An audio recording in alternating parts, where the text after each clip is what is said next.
35 جنيه دفعة واحدة. مفاجأة في أسعار الدواجن والكتاكيت، وزيادة 500 جنيه لهؤلاء من أصحاب المعاشات بداية من أكتوبر المقبل. قرارات عاجلة من الرئيس السيسي. رئيس مجلس الوزراء الدكتور مصطفى مدبولي يعلن أخبار هامة: حقيقة تأجيل الدراسة في مصر. متابعينا الكرام، حتى تصلكم أخبار مصر مباشر برجاء الاشتراك في القناة، فعلوا زر الجرس، تدعمونا بلايك، وإليكم كافة التفاصيل.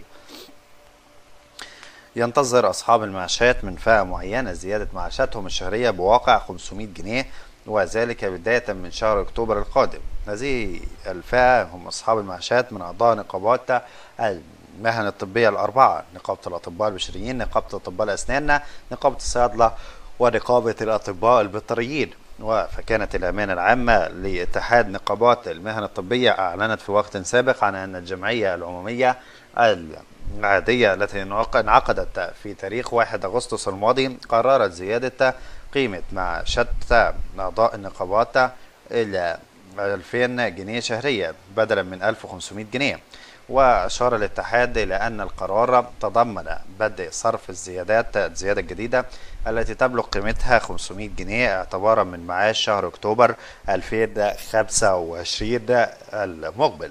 والجدير بالذكر أن عدد أصحاب المعاشات المستفيدين من قرار الزيادة في النقابات الأربعة يصل إلى 127,343 صاحب معاشة، ويصل إجمالي المبلغ المصروف لهم شهريا 181 مليون جنيه، وزيادة 50% في عامين. ويشار إلى أنه كان تم رفع معاش أعضاء نقابة المهن الطبية مرتين بنسبة 50% خلال العامين الماضيين. ففي يوليو عام 2023 زادت المعاشات إلى 1350 بدلا من 1000 جنيه، ثم في يوليو 2024 زادت من 1350 إلى 1500 جنيه.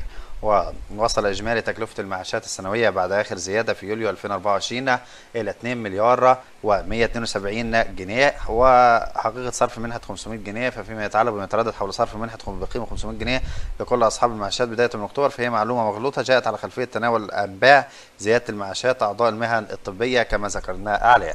متابعينا الكرام، تتصلكم أخبار مصر برجاء الاشتراك في القناة، فعلوا زر الجرس، والسلام عليكم ورحمة الله وبركاته.